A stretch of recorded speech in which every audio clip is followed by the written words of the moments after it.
Ladies and gentlemen, welcome aboard the Wright Flyer. This is your captain, Randy Wright speaking, and as always, I'm joined on our state-of-the-art radio program by my first officer, Jeremy Grapington.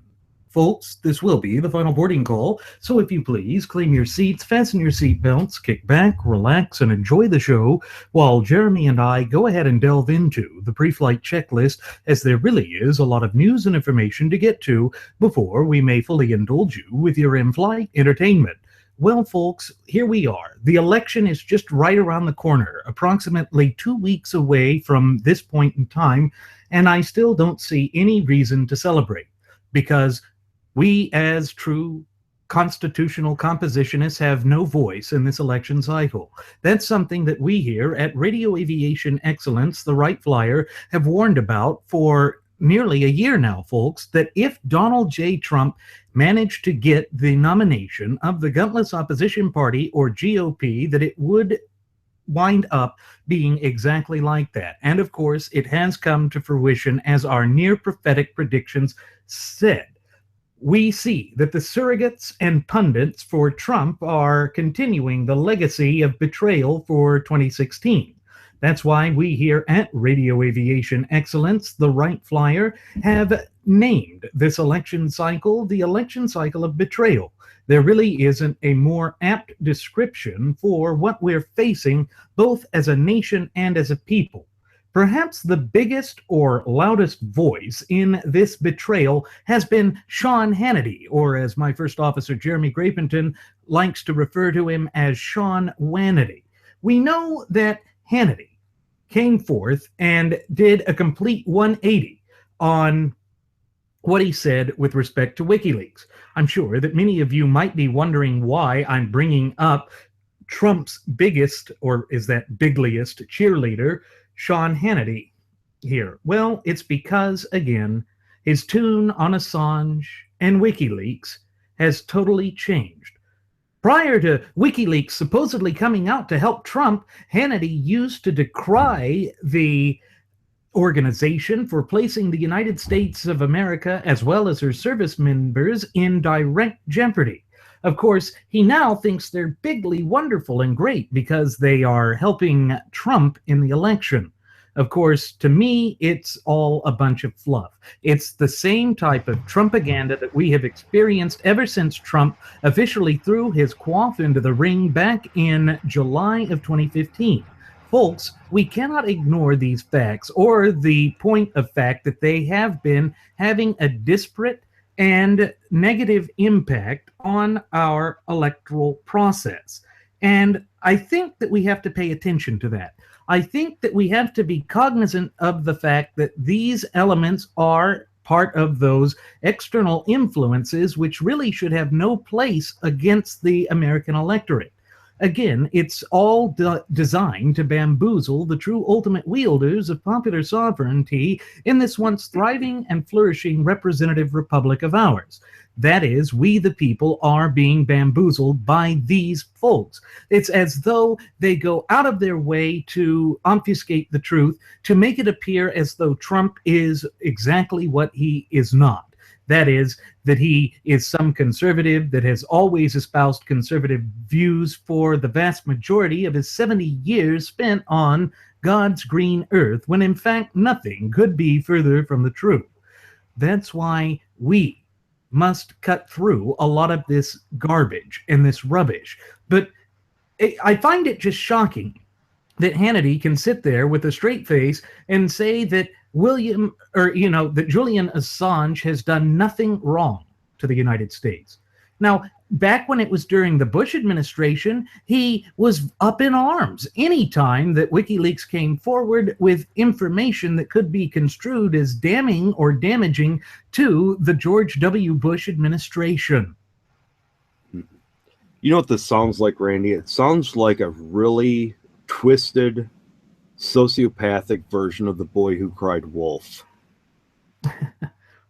Yeah. And I say that because we have Sean Hannity on one side, as you said, Trump's bigliest cheerleader. I just watched a video snippet from Queef Uberdouche, or Keith Olbermann, give his spiel on why Trump is bad. And it's almost like he took it right out of one of our episodes. Now, we know Keith Olbermann is a huge leftist in favor of the Democratic Fabians, so on and so forth. But what he said was absolutely true. So this is the sociopathic boy who cried wolf syndrome, to where now the opposition, those that actually seek to destroy this country and the Constitution, are the ones who are actually telling the truth to some extent about Trump, but nobody wants to hear it because of what camp it's coming from. Mm-hmm. Folks, you people need to understand that the truth is the truth. The truth has no agenda, as Glenn Beck would say. It's just there. It's an absolute. It doesn't matter who speaks the truth. What matters is people acknowledging and recognizing it for what it is and utilizing it to stop complete and total devastation of what we know and hold as near and dear for our republic. It just has to be stopped. And with Hannity, again, there really isn't anything else I can say about Hannity, because you pretty much summed everything up in a nutshell for him. But well, he did go after Nebraska Senator Ben Sasse, yes, who sat there and said that WikiLeaks was a danger and had actually curtailed the national security of the United States. And here is what Herr Hannity went to Twitter and stated. He stated that in 10 years, WikiLeaks has gotten nothing wrong in their reporting. Yet, as I just mentioned, Sean used to sing a much different tune. Mm-hmm. What is it about the Lion Branch Trumpidians that requires them to be as consistently inconsistent as their fearless leader? It's as though they have had the same Kool-Aid and hair gel as the comb-over Fuhrer. But don't take it from me.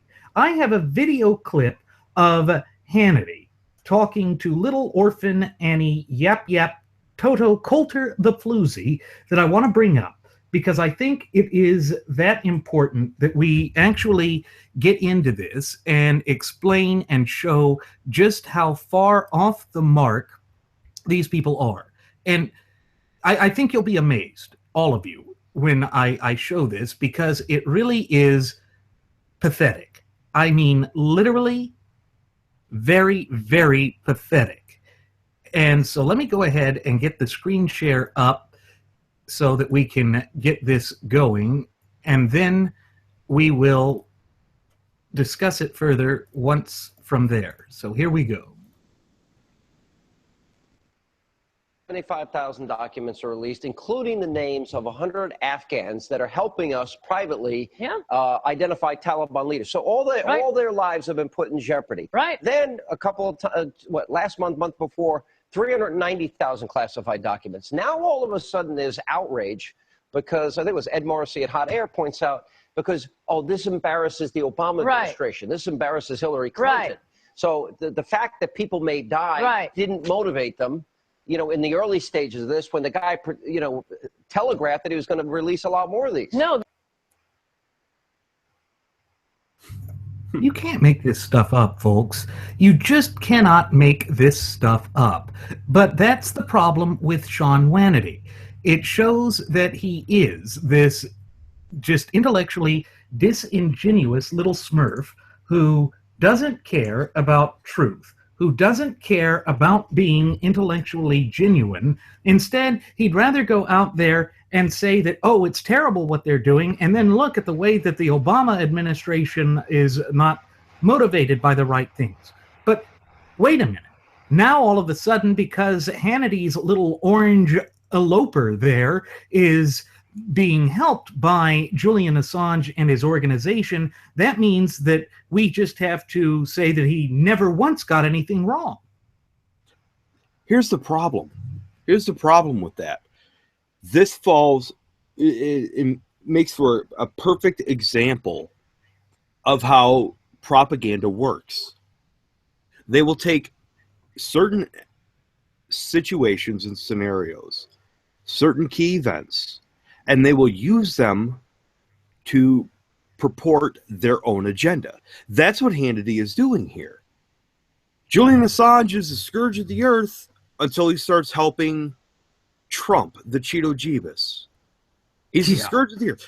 And the Democrats do the same thing. The Fabians, they all do the same thing. See, as far as I'm concerned, Hannity he's kind of like one of those kids in school that wants to have all the friends of the world, all the bigliest friends, all the most popular, bigliest people in school. He follows them around like a little lost puppy dog. Mm-hmm. They don't want him in their social circle to the extent of being as an equal with them. They're going to keep him along. And so we've said this is going to happen. Trump is going to use the media to get what he wants, and then what's going to happen? He's going to start throwing people under the bus, which is what he's done. The Democrats have always done it. It's expected with them. But see, with Trump, this is the problem with him. He's implanted in the minds of people that I'm not like them. I'm not a politician. I'm not like this. I'm not like that. I'm going to do this, this, this. I'm bigly. I'm great. I'm tremendously huge. Mm-hmm. But yet he's doing the exact same thing that the Fabians are doing, but people aren't chastising him for it because he's not a Fabian, supposedly. But really he is. Again, this goes back to this sociopathic boy who cried wolf syndrome.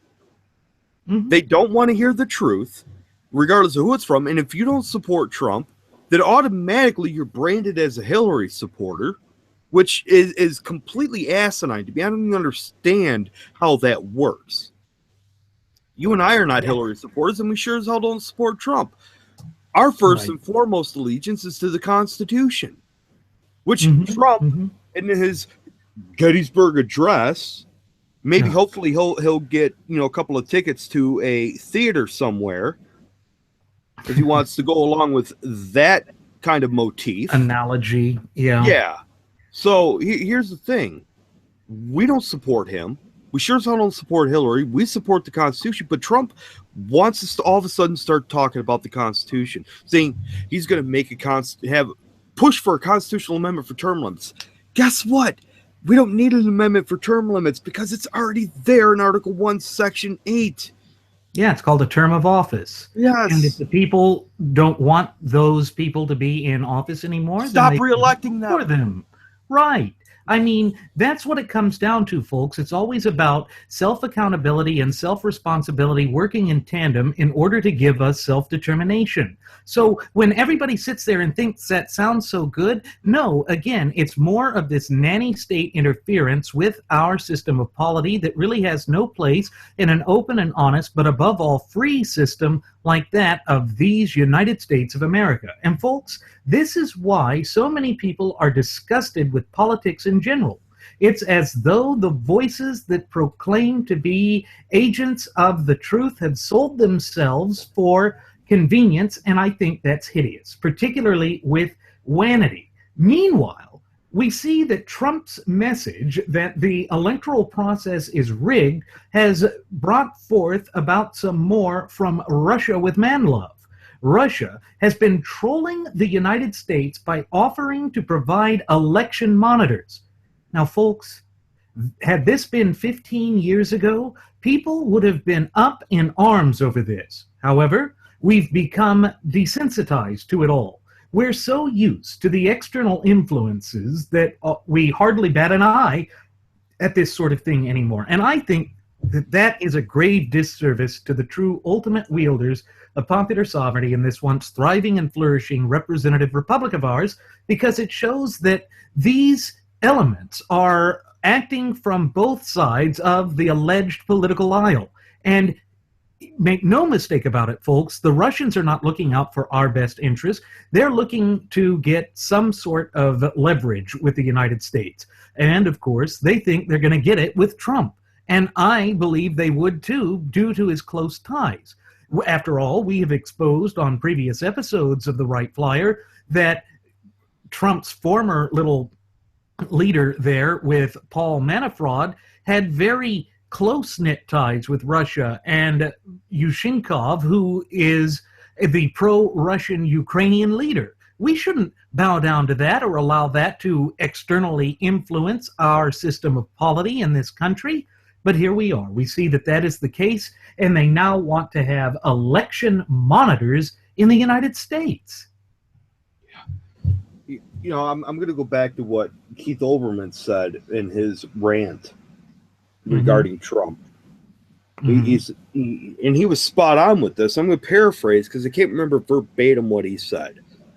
But he said something to the effect of, if Trump is elected president, and if you look at how he has insulted and attacked everybody who's opposed him up to this point, how is he going to look at you, or what's he going to do to you if he does something that you think is out of touch, or you think is wrong, or you oppose him in any way, shape, or form? Look at what he's done to other people that have opposed him. And then when he becomes president, all he has to say is, well, the people have spoken, and now guess what? Yeah, we're not going to have any more elections. We're not going to do. What is stopping him? And we've asked this question before. If he gets elected, which isn't going to happen, by the way, but let's just say that it does. If he gets elected, what's stopping him from making himself king? Nothing. King Trump. Nothing. There's nothing stopping him from that. And of course, you know what it shows? It shows that he is proactively fanning the flames with respect to this. He's doing whatever he can to strengthen his ties with Russia, and that doesn't bode well for America's sovereignty. We have to be able to think and act for ourselves. However, Trump doesn't think. He simply emotes and speaks without thinking, and generally endangers the conservative movement he speciously claims to represent. And folks, the more we look at this man, the more his unsuitability to be president becomes apparent. He's been doing a song and dance which places America's interest in direct jeopardy, and I think that's something we can ill afford, particularly at this juncture of our history. When America needs its people to be strong, we're handed a slate of weak candidates, and folks, there really is no way around that. That is the crux of the problem that we're facing, and it shows no signs of improving at any time in the foreseeable future. And unfortunately, this is exactly what we warned would come to fruition. We said that Trump would not be a good candidate. We said that he is not a conservative and would not represent our values, and that is what has come to fruition. But of course, the Lion Branch Trumpidians don't want to listen to our near-prophetic warnings. They'd rather continue to suffer from acute ostrich syndrome, where they shove their heads up their posteriors as opposed to the sand. Yeah, and at the same time, they want to attack us. Well, you're not pro-Trump, so you're anti-American. How is Trump American? I asked them that. How is Trump American? Because everything he's doing is coinciding with the destruction of our republic. All these things that he says he wants to do. You go to this whole Gettysburg Address thing that he's touting it off to be. He doesn't have any authority under the Constitution to make a constitutional amendment. No, of course not. No, but he seems to think he can. This is just par for the course with him on everything. He thinks he thinks he could do whatever the hell he wants to do. Folks, if he's behaving that way during the election process and the cycle, if he gets elected, what's stopping him from going carte blanche, full tilt, to do whatever the hell he wants, again, declaring himself king?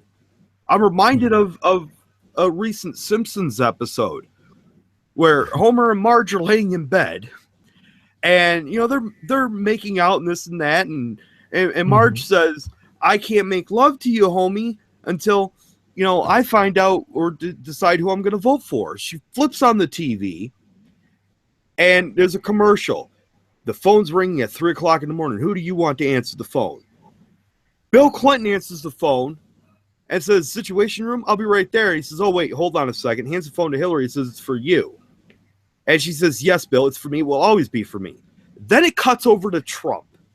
And at 3 o'clock in the morning, it shows him bald-headed, pale as the driven snow, tweeting or texting on his phone, tweeting about some irrelevant person.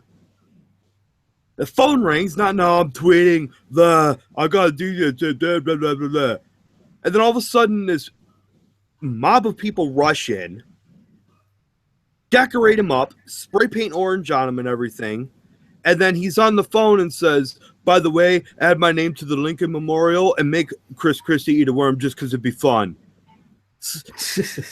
Now, folks, if a television show like The Simpsons and the writers at The Simpsons television show fully understand what's going on, and they're making fun of it, but they're doing it to make a point, just like we make light of things around here too, but we do it to make a point.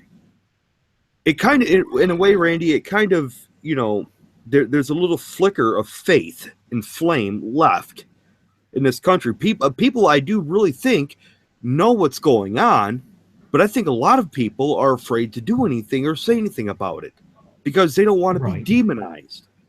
This is the stranglehold that Trump and the Fabians have on this. That's what they have on this country. It's a stranglehold on the mentality of the people to be able to think clearly and freely for themselves. They don't want that. Right.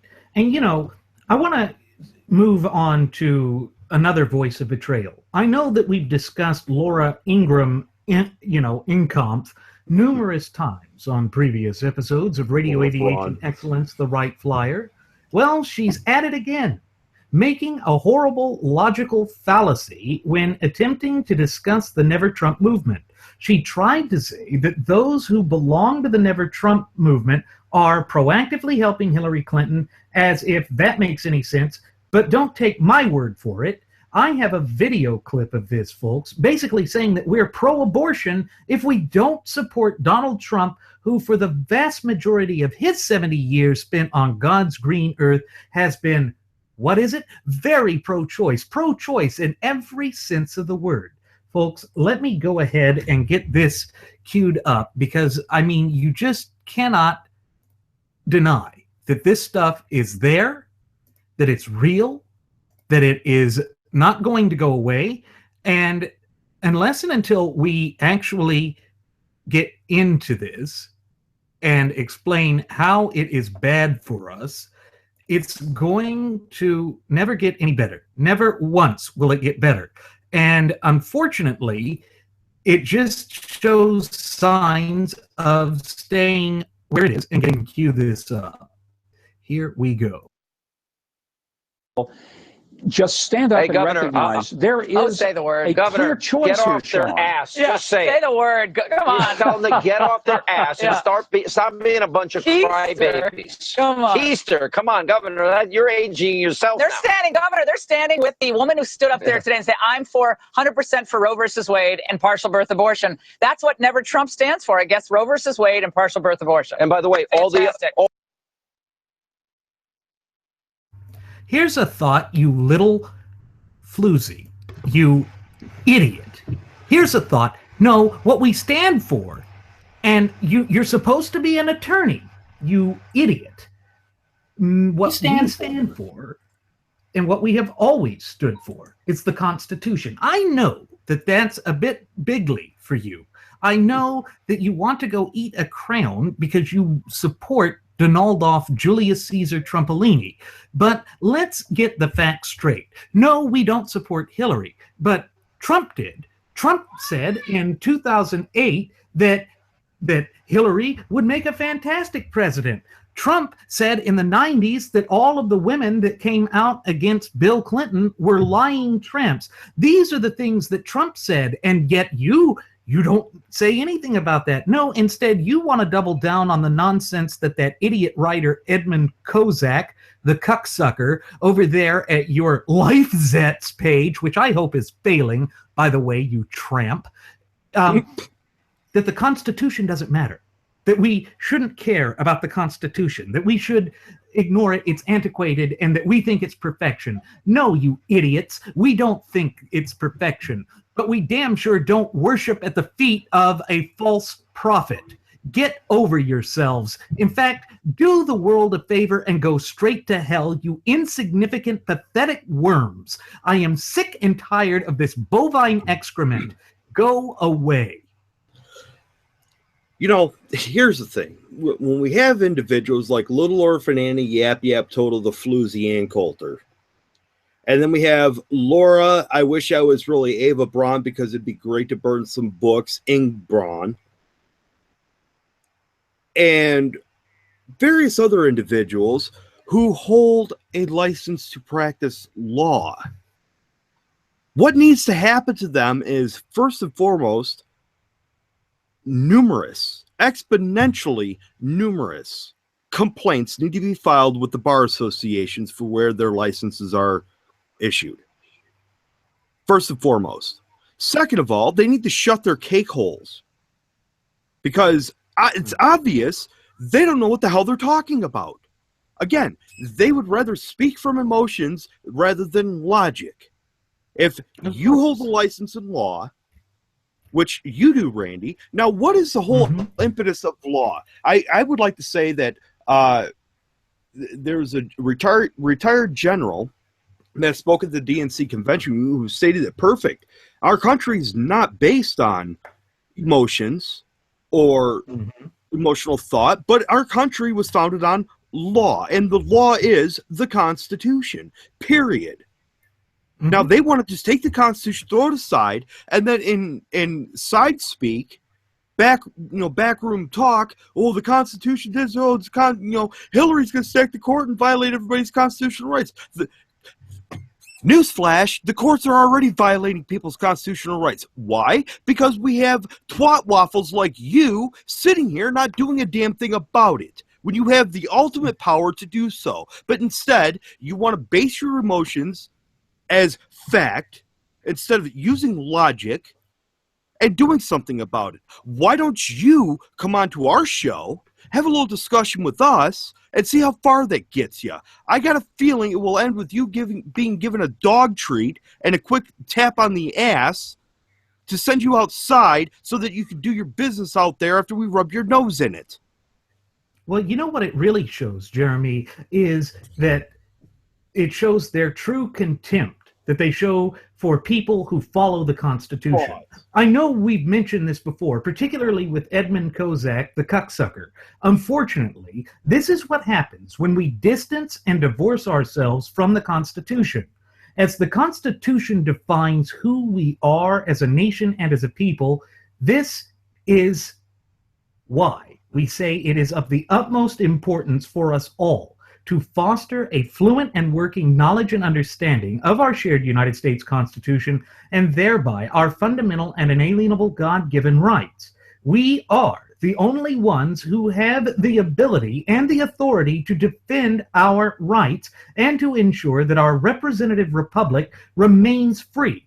And of course, that means standing up for the Constitution. But of course, we see that she's not doing that. None of her little morons that run around there supporting her do that. Folks, as long as we continue to allow these forces of betrayal to continue to influence our electoral process, as they have been, we will continue to see this downward spiral afflict us. The problem is, we haven't had decent leadership in this country for a very long time.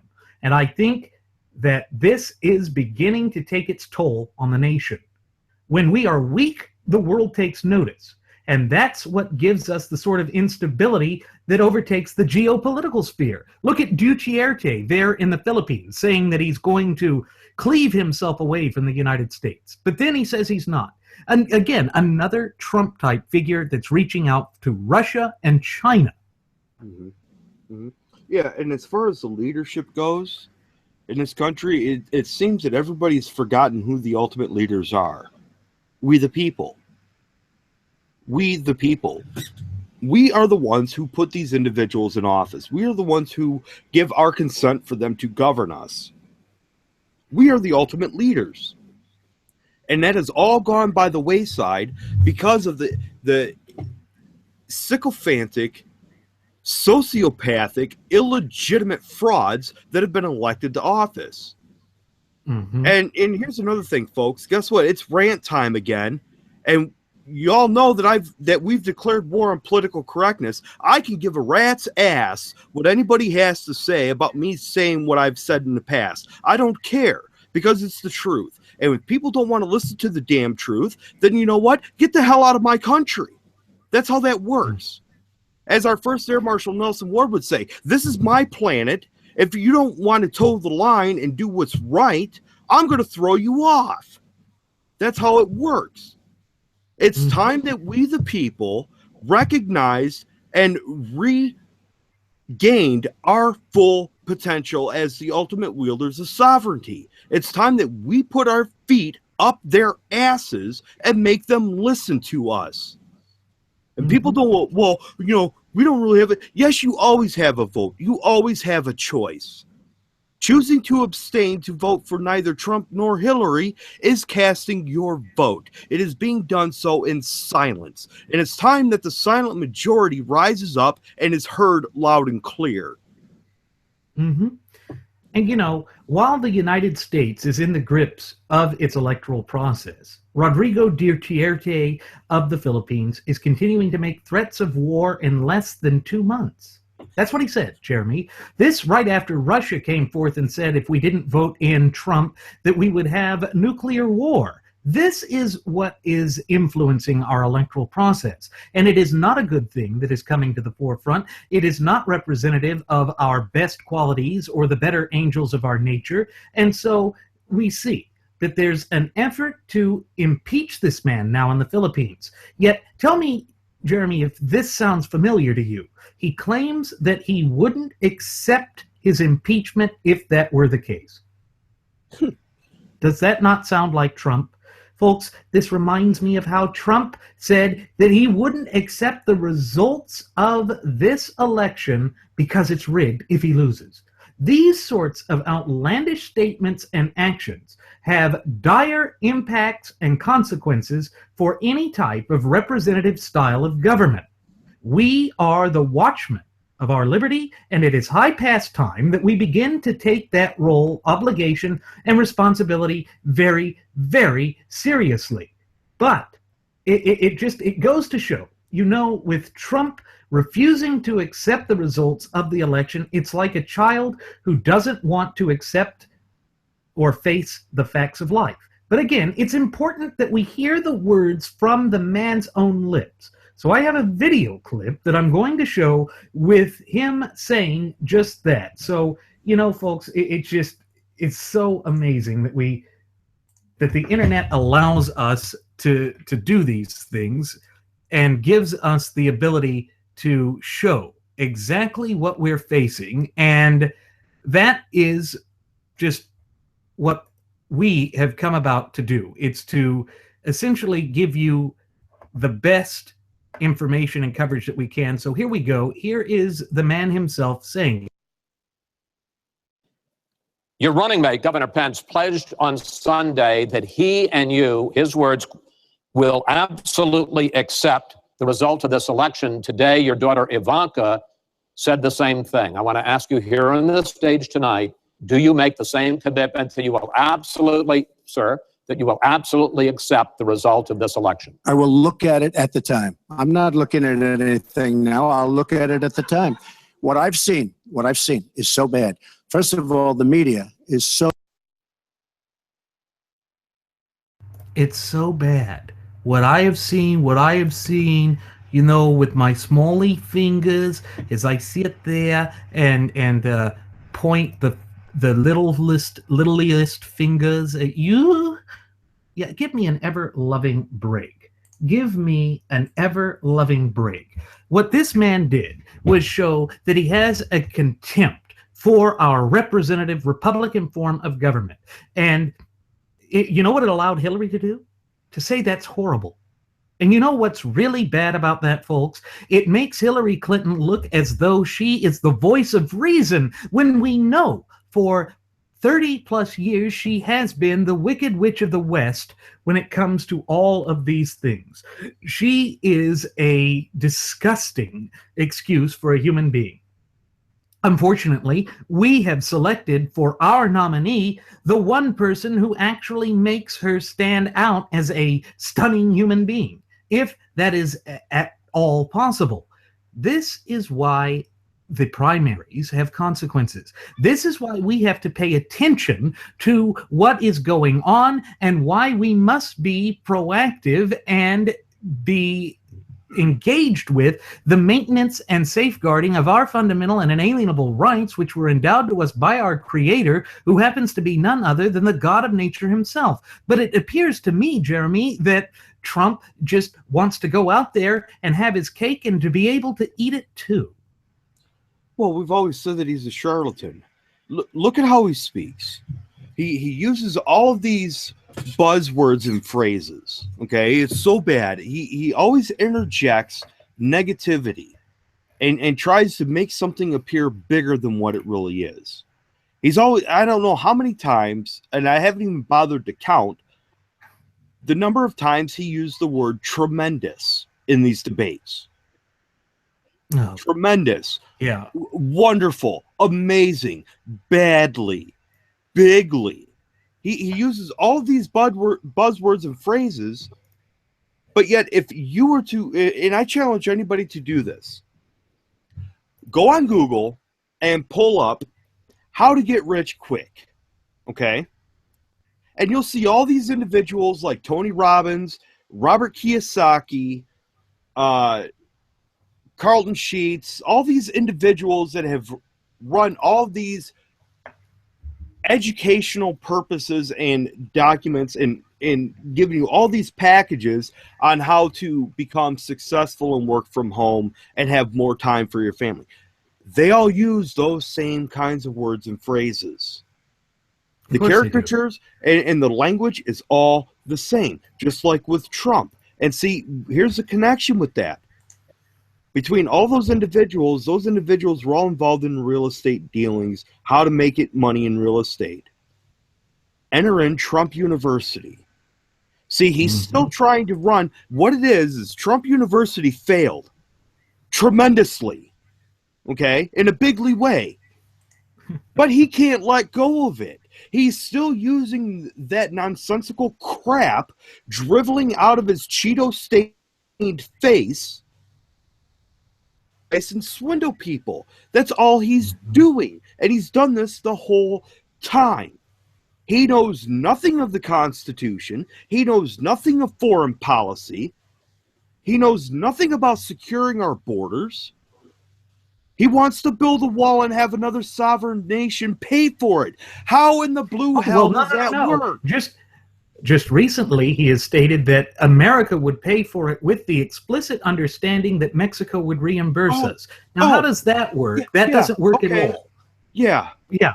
Just like I suppose that Nazi Germany was going to pay for, everything from World War I, and then, but no, everybody else will foot the bill, and Nazi Germany will reimburse us later on down the road. Really? I don't think Germany has still paid off that debt, have they? No. No, they finally did. They did.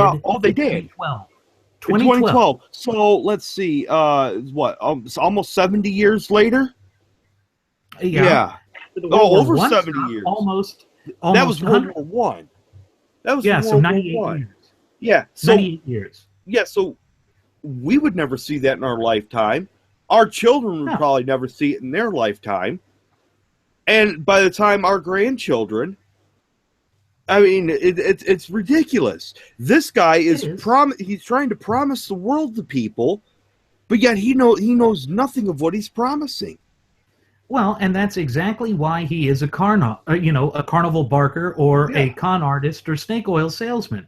Folks, recall that Sam Adams said that in order for the republic to thrive, we must be a virtuous people. The problem is, as the world burns around us, we have put up the least virtuous candidates of living memory. It's as though the United States has collectively lost its moral compass. And, Listen to this, Jeremy. I'm sure you remember that stupid Captain Planet show from the 90s. You know, Yep. Captain Planet, he's a hero, going to take pollution down to zero. Well, here's yeah. Trump. Captain Bankrupt, he's a hero. He's going to take morality down to zero, and that's what he's done. It's what he has done. He has split us down the middle like that. He has exposed us to greater dangers than we should ever be exposed to, and it's as though our moral compass went awry with him. We have lost our way in the world, and that only serves to make the world a far more dangerous place. Duterte and others will capitalize off of this. We know they will. That's what they always do. And again, this reminds me of what I mentioned in the previous segment about Russia offering to provide America with election monitors, as if we could trust the Russians to be objective and have our best interests at heart. This sort of madness would never have been tolerated in previous election cycles. Instead, we see that today, our electoral process has been turned into a sick and twisted joke, and I, for one, am sick and tired of it. Let's go with this whole Russia providing election monitors thing. Well, let's just save Russia the trouble. Why doesn't everybody who owns a house or has a family, why don't you go out and find your neighborhood arsonist and have him write up and draw up your fire escape plan and put in smoke detectors and fire extinguishers into your home? Right. You would actually have a better chance of survival doing that, ultimately, than having Russians come in, those pinko commie bastards coming in to monitor our elections. No. Why would anybody even entertain that idea? This is the United States of America, not, oh, well, we're going to have an election for Mother Russia. Screw you. Okay? Screw you. And I want to jump on one more thing here real quick. In the other segment we mentioned, with the floozies, Little Orphan Annie Yap Yap and her twin sister and gonorrhea, or whatever the case, whatever you want to call her, always attacking people who are not pro-Trump, automatically assuming that they're pro-choice. Just like she said, well, if you're not pro, the Never Trump movie, you're pro-abortion. Making these assertions. Okay, now here's the thing. Randy, why aren't these individuals attacking us? I know our show is being heard. I know for a fact, you and I both know for a fact that our shows have made it out there, that people can find them with ease. Why aren't we being attacked? I'll tell you why. Same reason why Trump won't come on the show. Same reason why Wanity won't come on the show. Same reason why all those frauds won't come on the show. Because they're scared. They're scared because they know exactly what will happen. They will be completely exposed for the frauds that they are, and they will lose everything. Of course they will. And part of the problem that we face with this is that it has set a new norm in our system of polity, a norm in which we no longer listen to the voices of reason. It's as though reason has been discarded. And of course, that's what the rank and file of the graduates of Pavlov's School of Journalism for the salivating mainstream media have wanted. That's why they were just jumping up and down with joy at the prospect of this election cycle being the one in which we would discard with conventional wisdom. And I want to draw your attention to something that Narco Rube EIEIO said with respect to WikiLeaks, and this tying once again back to Sean Hannity. And it's interesting that Rube EIEIO was right in saying that we shouldn't be giving so much credence to WikiLeaks because it would come back to bite us, that it could come back to really harm our national security. And that's actually what Ben Sasse was saying. And of course, Sean Hannity tried to call Ben Sasse establishment.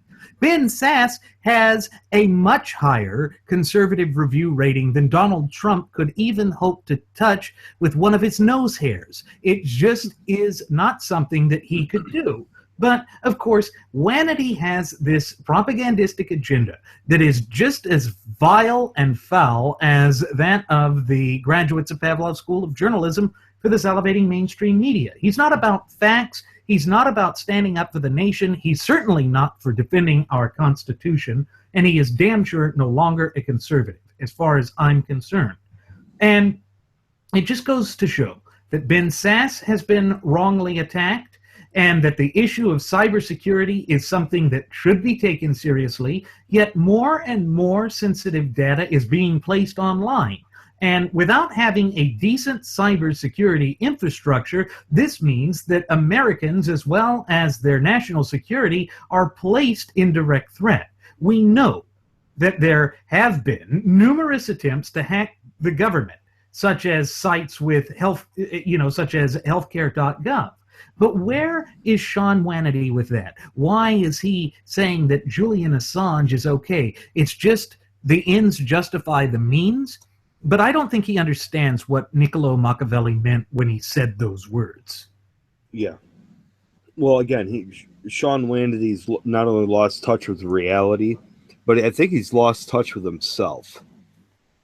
To a certain extent. I mean, this guy is just saying whatever he has to say, whatever he's told to say, in order to appease the masses. Well, that only goes so far. And appeasing the masses is a fine and dandy thing if it's done right. This is not appeasing the masses. This is obliterating the masses ultimately, because what happens when you appease them for so long, eventually they'll get bored. And when they get bored and they become so inundated with being spoon-fed all this nonsensical drivel, they can't think for themselves, they become idiots. And when they become idiots, they can't even vote for you if you tell them to. And that's the life expectancy of this. That's how that comes to fruition. That's the cycle of things. You know what it says, Jeremy? It says that he is essentially falling into the same trap that has been set for all of us by the frothing at the mouth Fabian socialist leftists. And he fell This is what they have been working towards now for well over a century and a half. And Sean Hannity is just so full of himself, has his head so far up Trump's posterior that he can't recognize the palpable danger that he is actually inflicting upon this once thriving and flourishing representative republic and vibrant community of popular sovereigns of ours. And you see, folks, this is why we here at Radio Aviation Excellence, the Wright Flyer, have sworn to be the new resistance, because somebody has to stand up and be the voice for liberty, particularly when you see that these sorts of shenanigans are continuing. And that's part of the problem. All of this should be sending up the red flags and sounding the alarm bells for decent, hardworking, red-blooded Americans throughout the country. Again, this is why I find Hannity's praise of Assange and WikiLeaks so baffling. Of course, as we mentioned earlier, this is a complete about-face from the position that he held with respect to this previously. Maybe Trump will start singing the praises of psychopathic madmen like Duterte as he did other notorious strongmen in the past. It's certainly par for the course with him, and it would not surprise me as nothing in this disastrous fiasco of an election cycle literally surprises me anymore, just as I'm sure it does not surprise you, our cherished listening passengers and audience members. Yeah, with Hannity doing an about face, it's like I said earlier, he is using this for his own purpose and his own agenda. See, he's just nothing more than a little lapdog that has a little bit better hair than Trump. That's all it is. And I'm willing to bet that his hair is probably, stitched onto his bulbous scalp. Whatever the case is, I don't care. This is what the bottom line is, and I'm just going to put this right out there. Sean Hannity, Lush Bimbo, and the like, every single one of them. This is all you need to do. Shut your mouths and cease to exist. Just go away. Get the hell out of the field. Mm-hmm. This is your warning, so to speak, okay? This is because I'm going to tell you right now. We here at the Wright Flyer as the new resistance for the voice of freedom and liberty. We're coming for you. You're not going to be able to stop us. We're going to make it to where you are no longer relevant. Yeah, when it comes because to nobody is going to want to listen to them. They're not going to want to listen to them because they won't be conveyors of truth. Might as well team up with Alex Jones and George Norrie, have some kind of little circle jerk in a mountain cabin town, and talking about Bigfoot, getting rogered from behind with some alien spacecraft, because that's all your career is going to amount to when it's all said and done with. Mm-hmm. After this election cycle, everything that we've said, which has come to fruition to this point, is going to be thrown right back into your faces. You want to blame people who don't support Trump? You want to blame constitutional compositionists like Randy and myself? Those that don't support Trump? You want to say if he loses that it's our fault? No, it's your fault. And you know what? We're going to chalk it up like a big old tasty crayon, and we're going to shove it down your throats. It's inevitable. It's coming. You might as well buck up, Buttercup, because guess what's going to happen? You will become irrelevant. They've already become irrelevant. That's the thing. They just haven't realized it yet. And, speaking of relevancy, I want to turn the tables for a moment and look at the candidacy of independent presidential candidate Evan McMullin, because I think it's interesting to see what he is saying. In the wake of it all, independent presidential candidate Evan McMullin is urging conservatives to create a new conservative movement. This is something we have discussed on previous episodes of Radio Aviation Excellence, the Wright Flyer. Above all else, we need to get back to focusing on the United States Constitution. Folks, it really is the key that will place this nation back onto the path to prosperity. And when America is back on the path to prosperity and following the Constitution, it gives us the robust strength to deal with the global calamities that haunt us. You see, everybody is so afraid. In fact, the solo flight special that I put out today was dealing with this unreasonable fear, this overarching fear. And it was amazing that back in 1933, in his first inaugural address, that frothing at the mouth Fabian socialist leftist Franklin Delano Roosevelt actually did get it right when he said that the only thing we have to fear is fear itself. Of course, what is it that we are fearing above all else? We're fearing the Islamo-fascist terrorists because we are not actually calling them an enemy. And then we are fearing Hillary Clinton above all else to an unreasonable degree. Such an unreasonable degree that we no longer have a touch or association with reality, and that is what is allowing people to just willfully surrender their right to vote. I'm not going to do that. My vote has to be earned. All of our votes have to be earned, and we shouldn't treat it so cheaply as it has been all throughout this disastrous fiasco of a 2016 presidential election cycle. It's kind of, going with the whole lesser of two weasels argument thing again. Mm-hmm. Mm-hmm. With regarding our vote. And we've talked about this ad nauseum. Mm-hmm. And I've come to the conclusion, if people don't like how I'm going to vote, stay the hell out of my business. Don't talk politics with me. Don't ask me who I'm supporting. Don't ask me anything about politics.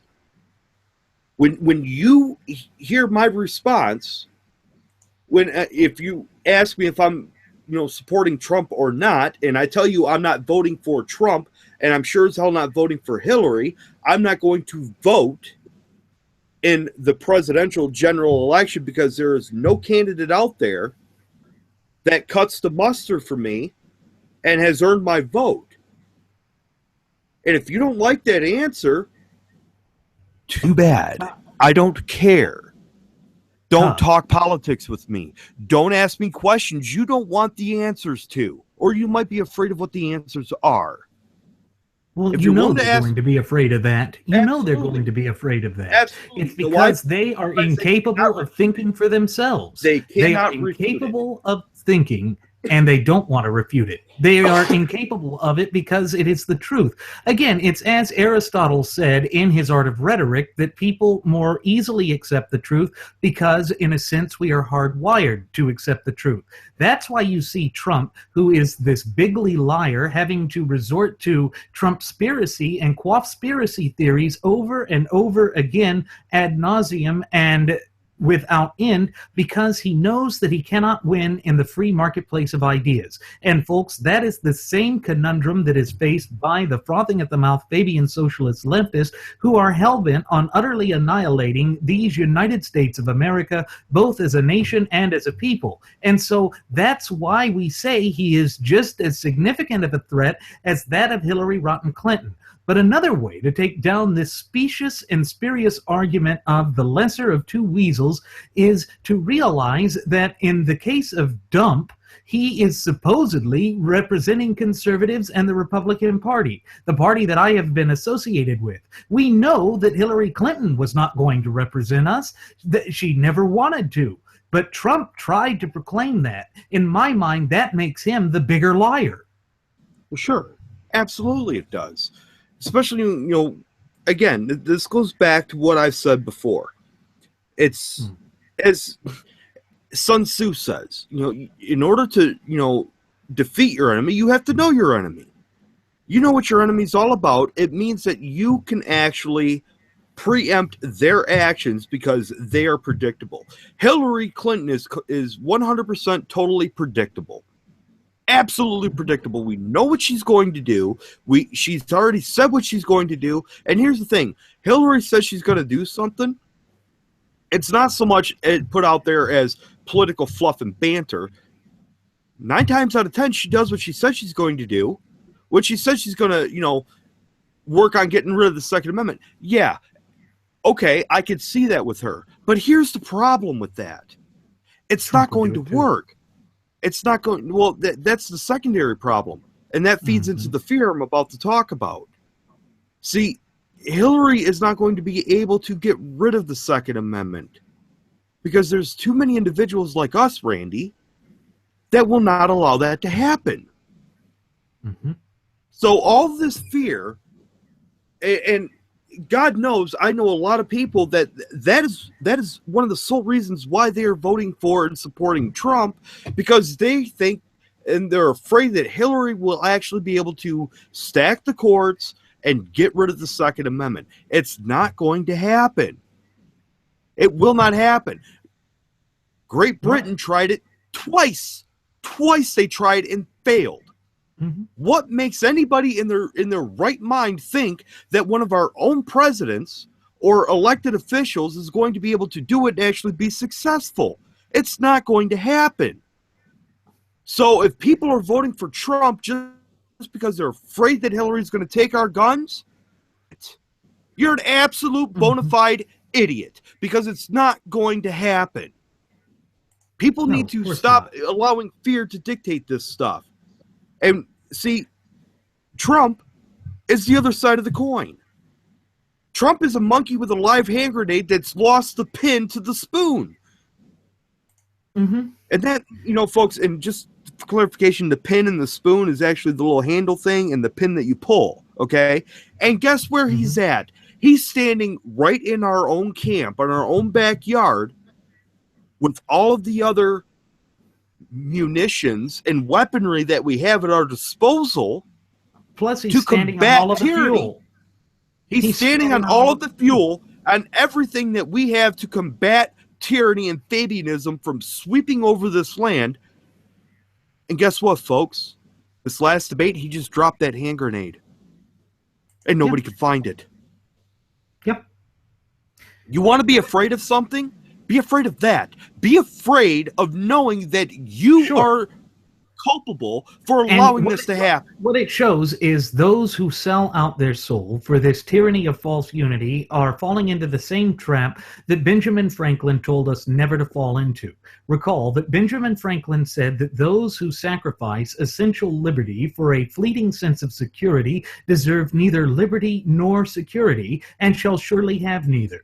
This is where the United States of America is right now, and Trump is leading the charge on that. He has been the loudest quaff guard with the quaff guards out there. He's a coiffeur trying to redefine how everything works, but that is not the way the American system of polity works, because we cannot look to messianic figures to save this nation. By the very design of our constitutionally endowed federalist representative Republican form of government, it is only we the people that have been endowed by God omnipotent and almighty with the power, the authority, and the wherewithal to place this nation back onto the path to prosperity. Folks, this is why it is so dangerous to sit there and try and just allow this man to get away with anything and everything that he has, because it is going to come back to tarnish the conservative movement for generation after successive generation. It is why we have said on previous episodes that Donald J. Trump is the Herbert Hoover of our era. Recall that under Hoover, the Great Depression hit, and it was not until 1964, so from the period between 1929 and 1964, that conservatism ever found a voice or home again. Well, we cannot afford to allow that nightmarish and apocalyptic scenario to come to the forefront now. There is far too much at stake, and that is why we won't back down from conveying the truth and making sure that the truth is heard. Because we know that people like Sean Hannity and Lush Bimbo and Laura Incompf and all of the rest of the Wright rejects are going out on a limb here and not going to convey the truth. And unfortunately, speaking of the fear, the Wright Scoop has come forth and said that they will most likely vote for Trump in the November election because they are that afraid of Hillary. You see, again, that is part of the problem. You cannot back down from your principles or your convictions, or else you become a charlatan, a fraud, a liar. See, this is what happens with fear. Fear is a funny thing, okay? I have my own phobias, okay? I kind of have a little bit of a fear of heights, somewhat, depending on, where I'm at and how high I am and the position I'm in. Like on a roof or something. If I'm on a real steep roof, my knees start knocking. I feel uncomfortable, okay? Outside of that, I really don't have any other fears. I sure as hell don't fear anybody that walks on this planet. I have no reason to fear anybody that walks on this planet. It's ridiculous to have that kind of a fear with people. But here's the funny thing about fear. If you allow fear to overcome your sense and logic of thinking in a rational way, the fear consumes you and then destroys you. Because the thing that you fear the most, that certain element of fear, whatever drives that and whatever is the catalyst that makes the fear overcome you, comes to fruition. If people are so afraid of Hillary becoming a president because of this, and this, she's going to be elected president. You know why? Because the fear has eliminated and erased all modicum of rational thought. It's been referred to by numerous people in the past and been alluded to. Fear has been alluded to as creeping death, because it creeps in unexpectedly, and before you realize it, it's it. You're done. It's over.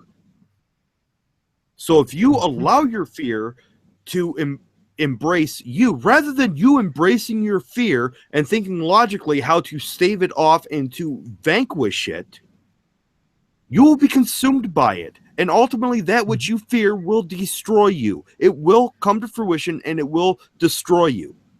This is what people don't understand. And this is why Hillary is going to be elected. I hate to be the bearer of bad news, but we've been saying this for over a year. Right. Yeah. Now, folks, I know that we've said that perceptions oftentimes matter more than reality in politics.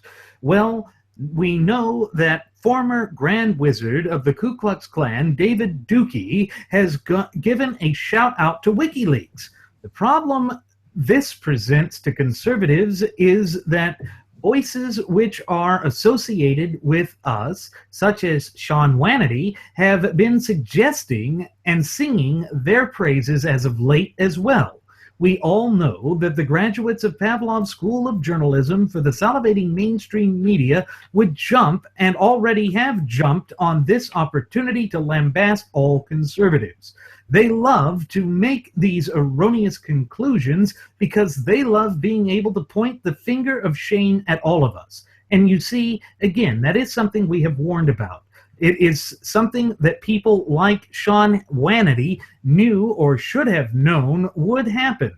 In a sense, I think he's being negligent, or worse yet, that he doesn't care. Folks, we can't ignore these direct threats to the future vitality of our movement.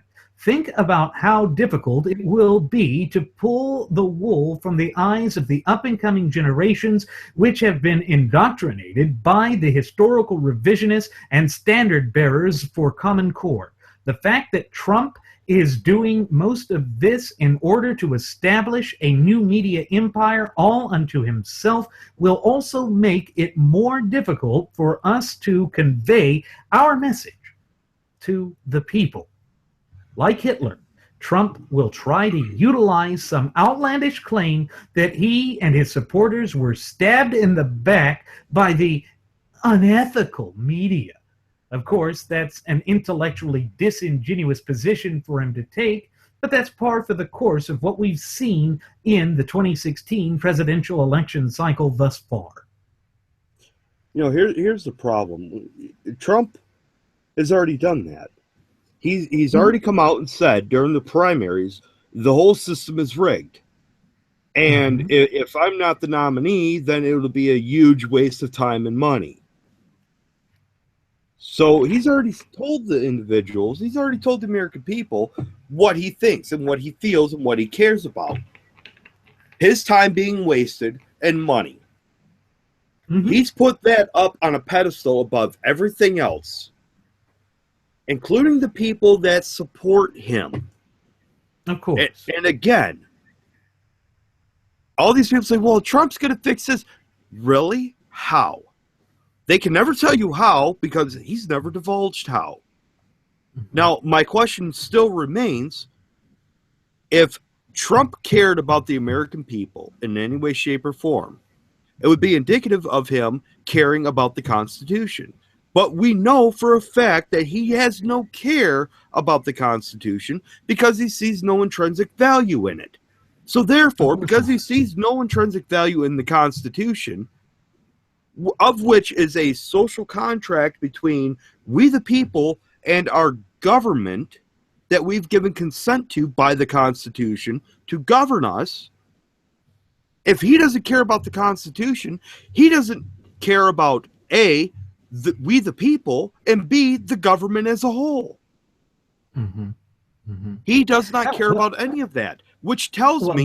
You'll like this, because there's something else to laugh about.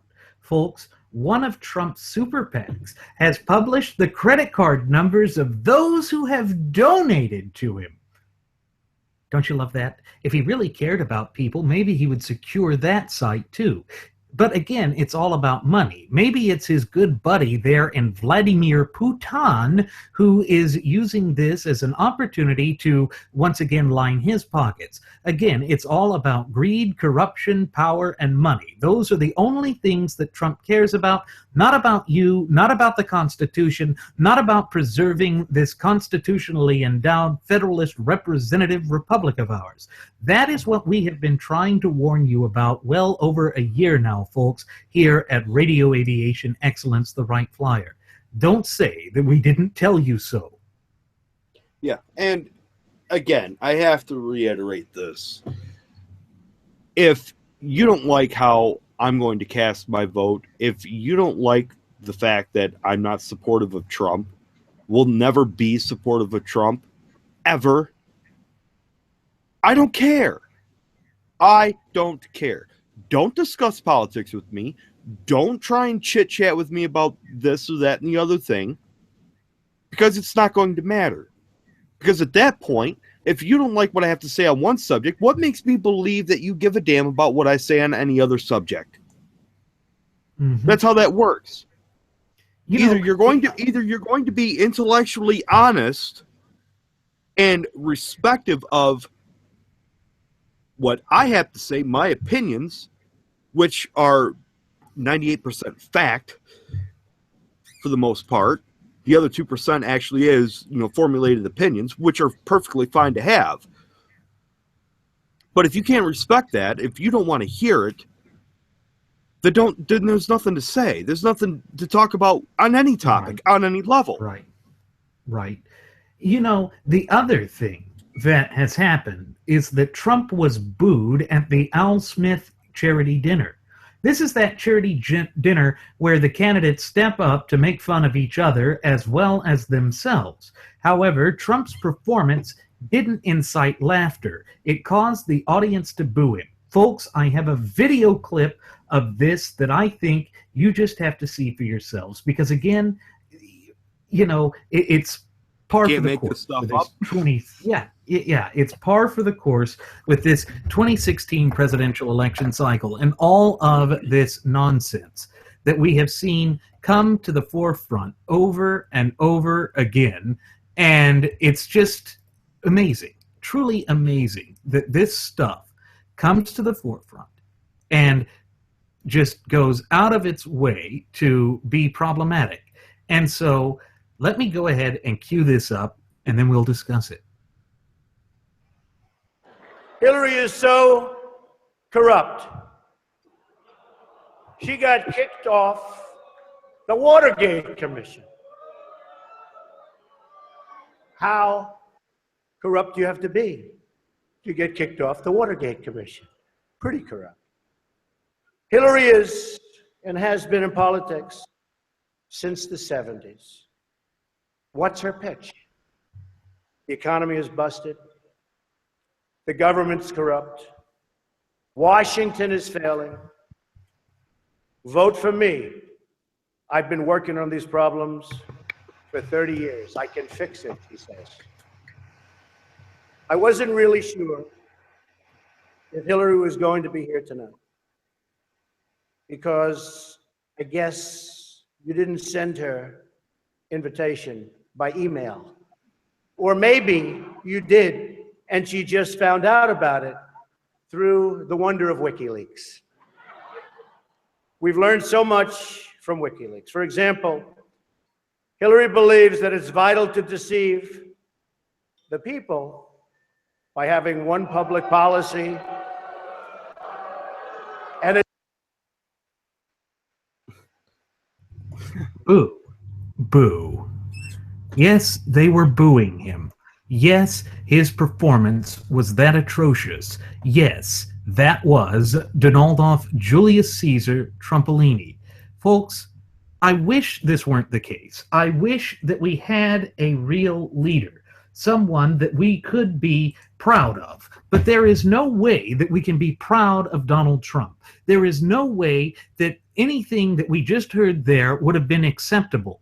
You see, this is what happens when the whole notion of civil discourse goes by the wayside. Now, I know that the frothing at the mouth Fabian socialist leftists are not about being civil.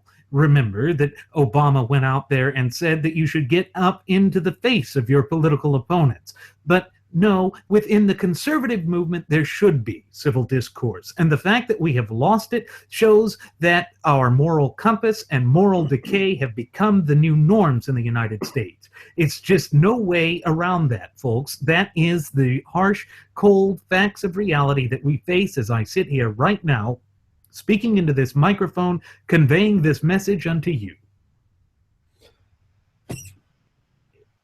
At a function like that, my guess is that that particular function is designed to bring levity to, it's called kind of like a political roast.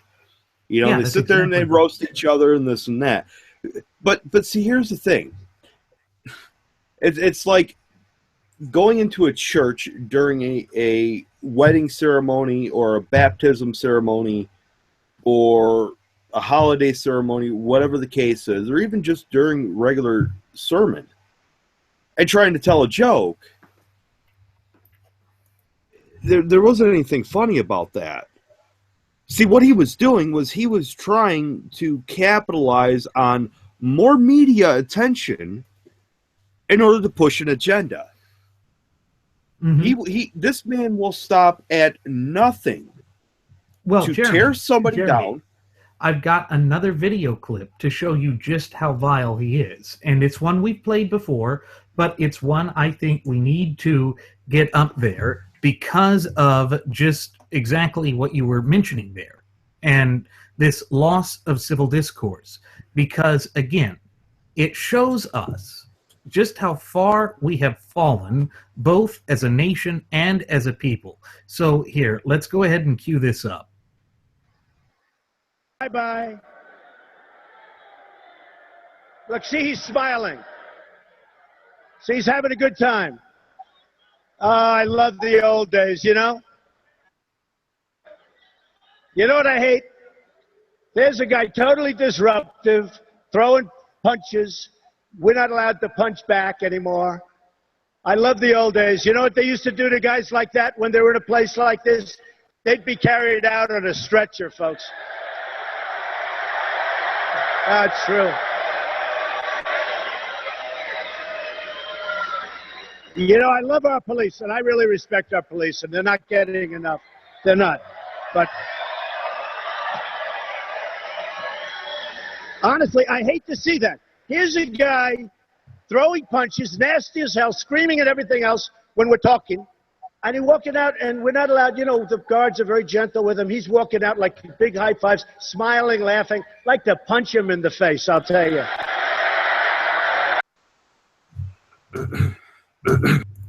So inciting violence, Mm-hmm. you know, amongst other things. And again, it's the point I was trying to make, and that just emboldens and bolsters the point. This guy doesn't give a damn about anybody. He thinks the laws don't apply to him. He thinks nothing applies to him. He's everything and everyone all wrapped up into one individual. You know, it's ridiculous. Quite frankly, I'm embarrassed by him. Yeah. He's an embarrassment to this country. No wonder China, North Korea, Russia, Iran are all laughing at us. Mm-hmm. Hell, let's even look at, I don't know, the penguins of Madagascar. They're laughing at us too. I'm sure they are. But you know what it tells me? It tells me that through it all, this is what he was wanting to do. He was wanting to take the party that was once strong on foreign affairs and being able to keep national security and our defenses in the forefront and tear that asunder. He wanted to go forth and take that away from us, and he has successfully done that, because now people are actually looking at Hillary Clinton as being the better one for national security issues. The lady who was out there blaming the Benghazi terrorist attacks of 9/11 2012 on a non-existent anti-Islamic video, when in fact they already had word on the ground that it was not that it was a terrorist attack organized by the Islamo-fascist state. But you see, that's the problem. Donald Trump is such a nincompoop, such a fool, such a blight on the American system of polity that he is going to go down as the biggest embarrassment. And we said that his stain would be there to be felt by all Republicans, and that the rank and file of the graduates of Pavlov's School of Journalism for the salivating mainstream media would exploit this to the high hills. And they have. And it is not going away. Don't expect the tarnishment of Trump to disappear after he loses in bigly fashion. Yeah, it's just going to be one giant Cheeto stain that's, you know, there on your mother's couch in the basement that you're just never going to be able to get rid of. No matter how much OxyClean you try and use, it's just not going to come out. So it speaks volumes, again, to our status as a superpower in the world, which is laughable. Our political leadership is laughable. There's only one thing left that other countries haven't done yet, and they haven't even started. They haven't laughed at we the people yet. They're starting to. They're getting close to doing it. They're getting close to it, but it just hasn't been. There in the Philippines has done it. Yeah, sure. So that's just the beginning of it. Once everybody starts laughing at we the people, what do? What do we do? Do we just stand idly by and say, well, this is what's going to happen. These are the choices we have to live with. We just have to let it take its... No. See, it's like I mentioned on our last show that we did together, Randy. You always have a choice. You can be driving down the road and come to a fork in the road, and you don't know which way to go. You know that either one of those paths you take most certainly will lead to your demise. Because all the warning signs are there. Hazard, road out ahead, bridge out, whatever the case is. They're all there. And instead of turning around and going back the way you came to find yourself again, because you were obviously lost, you make the choice to decide to go down one of those roads. Why would people do that? It's insane. Petrified by fear. It's being petrified by fear. So many people have been petrified by fear, and that has been the dominating, recurring theme of this disastrous fiasco known as the 2016 presidential election cycle. I wish that I had words of comfort and solace to convey with respect to it, but there are no such words to be conveyed with it, other than we the people have the duty, obligation, but above all responsibility to stand up for our fundamental and inalienable God-given rights. No one else can do that, as no one else is endowed with the proper authority or wherewithal from God omnipotent to do so. That is why we say, yes, 6-2 and fight, and it's also why we say that it is so important that we come together, standing shoulder to shoulder in solidarity and unity, and say to these nefarious forces that are doing everything in their power to strip and deprive us of our rights that no, you can't do that. That is the power that we have. That is the power that we have to recall that we have, and we will. That is what the message is here at Radio Aviation Excellence, the Wright Flyer. We are seeking to empower you, the true ultimate wielders of popular sovereignty in this once thriving and flourishing representative republic of ours. Now, with that said, it is time for us to begin our descent. I'm going to go ahead and send the flight attendant back for one last round of alcohol. Folks, she will not tell you to vote the lesser of two evils or that you are supporting Hillary by refusing to drink alcohol, and if she does, just push her out of the plane. As always, folks, I'm your captain, Randy Wright, and I want to thank you for choosing to fly the Wright Flyer. I've been joined on tonight's episode by my first officer, Jeremy Grapington. We invite you to leave any questions, comments, or concerns that you may have either here on our YouTube page or on our Google Plus page, or indeed even on our Facebook page. On top of that, we invite you to follow us at Twitter with the Twitter handle at Radio Aviation EX. One more time, folks, that's at Radio Aviation EX. And there you will find the departure board that lists my personal Twitter account as well as the personal Twitter account of Jeremy. You will also find the Blogspot account where we're putting up audio-only versions of our program. And you will find the Cafe Press account.